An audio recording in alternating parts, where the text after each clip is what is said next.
પંચમહાલના મોરવા પંથકમાં કુદરતના પ્રકોપ સામે ખેડૂતો લાચાર છે। ડાંગરના પાકમાં રોગ અને બાજરીમાં ઈયળનો ઉપદ્રવ જોવા મળતા ખેડૂતો ચિંતામાં મુકાયા છે।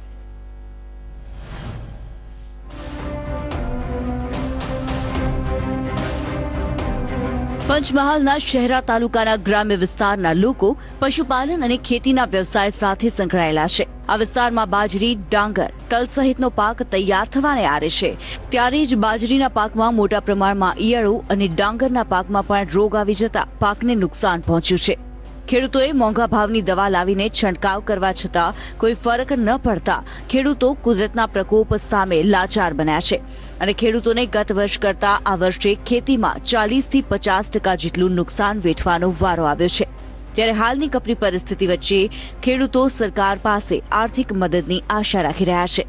અત્યારે હાલમાં ડોગરમાં બી રોગ તો આવી ગયું છે, બાજરીમાં બી રોગ આવ્યો છે। ખેડૂતો જે દાગીના ગીરવે મૂકીને ઉછીના વ્યાજે પૈસા લઈને જે ખેતી કરેલી એ ખેતીની આશા હતી કે ખેતી પાકશે તો ચોમાસું ખેતી કરશું, પણ અત્યારે એવી સમસ્યા આવી ગઈ છે કે રોગ આવવાથી પાક બિલકુલ નિષ્ફળ ગયો છે। એટલે મારે સરકારને અને સીએમ અને વડાપ્રધાનશ્રીને મારે રજૂઆત હું કરવાનો છું, આ ખેડૂતોને થોડી સહાય મળે અને લાભ મળે। મોરવાની આજુબાજુ ડાંગરની કાપણી ચાલુ છે।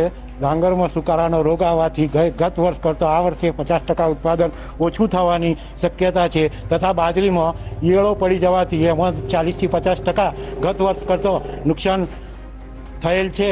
તો સરકારશ્રી દ્વારા ખેડૂતોને યોગ્ય ભાવ મળી રહે તે માટે આવેદન કરવામાં આવે છે।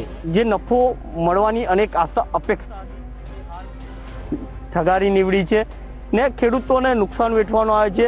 ત્યારે ખેડૂતોની વારે સરકાર આવે અને આ લોકડાઉનની કપરી પરિસ્થિતિ વચ્ચે ખેડૂત પરિવારને કંઈ મદદ કરે તેવી પણ આશા રાખી રહ્યા છે। સાથે યોગ્ય પોષણક્ષમ ભાવ મળે તે અત્યંત જરૂરી હાલની પરિસ્થિતિને જોતા લાગી રહી છે। કેમેરામેન પ્રિતેશ દજી સાથે તુષાર દજી, સંદેશ ન્યૂઝ।